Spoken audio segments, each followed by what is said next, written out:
Assalamualaikum warahmatullahi wabarakatuh. Perkenalkan, kami dari kelompok 10 mata kuliah Pendidikan Sosial dan Emosional Anak Usia Dini yang diampu oleh Ibu Triana Indrawati MA. Nah, di sini kami akan mencoba mempresentasikan hasil diskusi dari makalah kami yang berjudul Perkembangan Psikososial Anak menurut Erikson.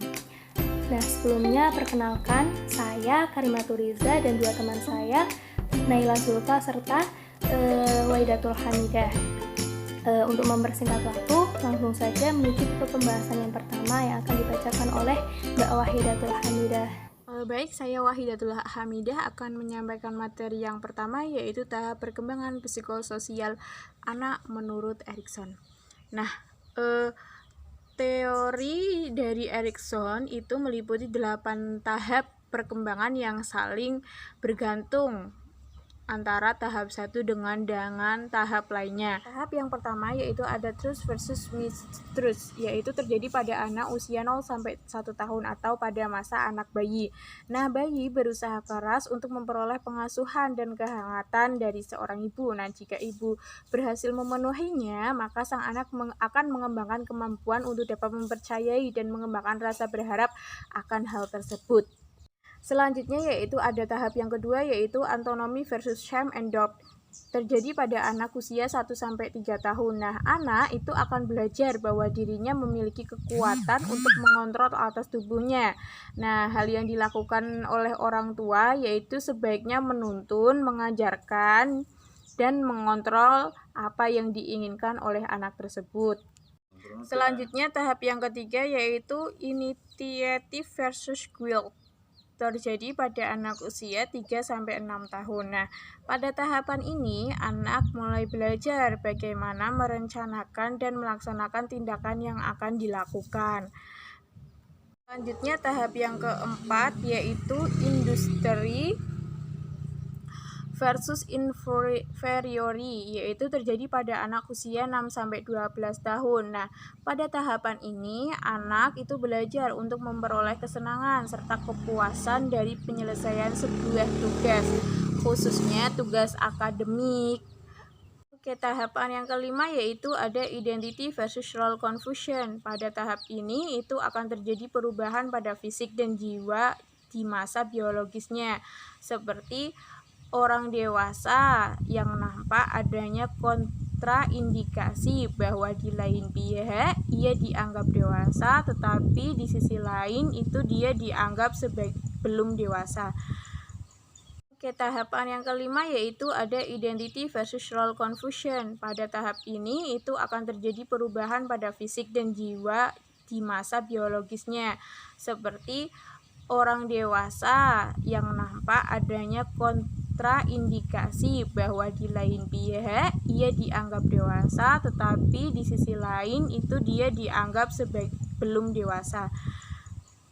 Selanjutnya, tahap yang keenam ada intimacy versus isolation atau masa dewasa muda. Nah, pada tahapan ini orang dewasa muda mempelajari bagaimana cara berinteraksi dengan orang lain secara lebih mendalam.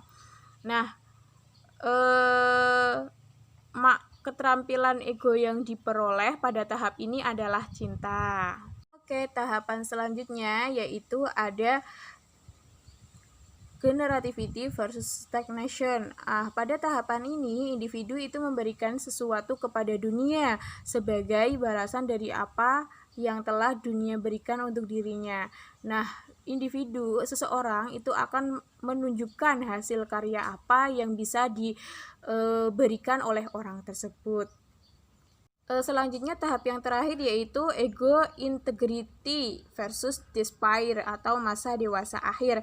Nah, di mana pada tahap usia lanjut ini mereka juga dapat mengingat kembali masa lalu dan melihat maknanya, ketentraman dan integritas. Nah, bagi mereka itu masa lalu itu sangat menyenangkan. Yang poin B yaitu perkembangan psikososial di jajaran praktis. Menurut Erikson, kepribadian perlu disiapkan dan dibentuk, dibina sejak usia dini. Usia dini merupakan masa penting bagi perkembangan seseorang, termasuk di dalamnya menyangkut kepribadian. Banyak pakar menyatakan bahwa kegagalan penanaman karakter pada seorang sejak usia dini akan membentuk pribadi yang bermasalah di masa kedewasaannya kelak. Selain itu, menanamkan moral pada generasi muda adalah strategis, seperti pepatah yang mengatakan bahwa walaupun jumlah anak hanya 25% dari total penduduk, tetapi menentukan 100% masa depan. Oleh karena itu, penanaman moral melalui pengembangan kepribadian sedini mungkin kepada anak adalah kunci utama untuk membangun bangsa. Erikson menyebutkan masa kanak-kanak tengah sebagai masa industri. Anak-anak mulai mengembangkan kepribadian seperti pembentukan konsep diri fisik, sosial, dan akademis guna menopang perkembangan harga diri, percaya diri, dan efikasi diri. Keluarga sangat berperan penting sebagai dasar perkembangan emosional dan sosial anak. Hubungan dengan orang tua atau pengasuhannya merupakan dasar bagi perkembangan emosional dan sosial anak. Sejumlah ahli mempercayai bahwa kasih sayang orang tua atau pengasuh selama beberapa tahun pertama kehidupan merupakan kunci utama perkembangan sosial anak, meningkatkan kemungkinan anak memiliki kompetensi secara sosial dan penyesuaian diri yang baik pada tahun prasekolah dan selanjutnya. Yang pertama yaitu pengembangan psikososial di dalam lingkungan keluarga. Keluarga merupakan tempat pendidikan pertama bagi anak sebelum anak mengenal lingkungan dalam masyarakat yang luas, sehingga pertumbuhan, perkembangan, dan dasar kepribadian anak terbentuk pertama kali dalam pendidikan keluarga. Karena pentingnya peran keluarga dalam perkembangan anak, diharapkan keluarga mampu mendidik dan menanamkan sikap serta nilai-nilai positif dalam diri anak. Pandangan Erikson memberi gambaran nyata bagi setiap orang tua untuk bertindak secara bijaksana agar dapat mencegah perkembangan kepribadian yang buruk pada anak di bawah 3-5 tahun. Maka orang tua perlu melakukan langkah-langkah konkret untuk mengantisipasinya, sehingga mereka dapat memberi perlakuan positif dan mendorong perkembangan kepribadian yang sehat. Yang kedua, pengembangan psikososial dalam lingkungan sekolah. Sekolah merupakan tempat yang sangat strategis untuk pendidikan karakter sebagai pembentuk kepribadian anak.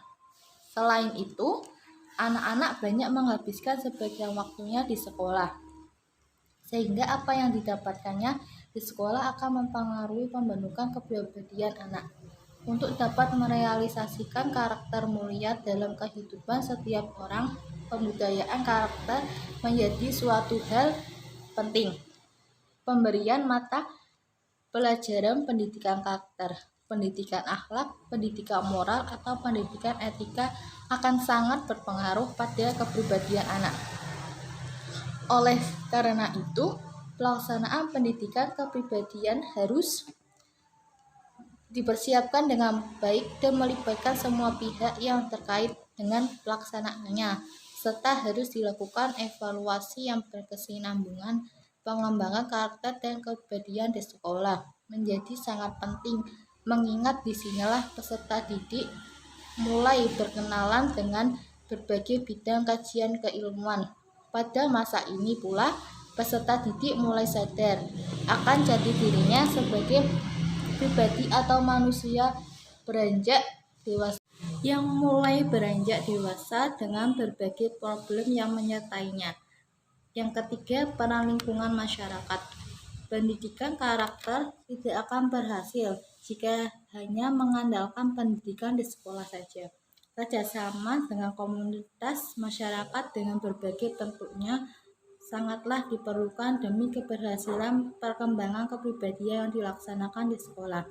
Pendidikan kepribadian yang berbasis pada masyarakat harus diupayakan dengan mendesain berbagai macam corak kerja sama dan keterlibatan antara lembaga pendidikan dengan komunitas-komunitas dalam masyarakat demi terwujudnya lembaga pendidikan yang bermakna, bermutu, dan mampu menjawab aspirasi setiap anggota masyarakat. Kerjasama antara lembaga pendidikan dan komunitas di luar lembaga pendidikan akan membentuk ikatan yang semakin erat antara dunia pendidikan komunitas masyarakat yang akhirnya mendukung suksesnya program pendidikan karakter secara keseluruhan sehingga kepribadian dapat berkembang dengan baik. Nah, untuk pembahasan yang ketiga terkait kesenjangan teori dan praktik. Jadi Erikson itu pernah menyatakan bahwa dalam perkembangan manusia diliputi serentetan konflik yang harus ditanggulangi setiap orang. Nah, konflik-konflik ini tidak berlangsung dalam situasi sekali untuk selamanya, melainkan berlangsung sebagai proses di sepanjang rangka psikologis. Nah, titik-titik ekstrim dalam kontinum ini tidak ada dalam kenyataannya. Namun, bagian-bagian dari titik-titik ekstrim itu seringkali bisa ditemukan pada semua individu pada tahapan manapun. Sebagai contoh, tidak ada anak yang tumbuh dengan rasa percaya atau trust sepenuhnya, atau tidak ada anak yang tidak percaya atau distrust sepenuhnya. Nah, masing-masing individu beradaptasi dengan tuntutan baru dari setiap tahap kehidupan.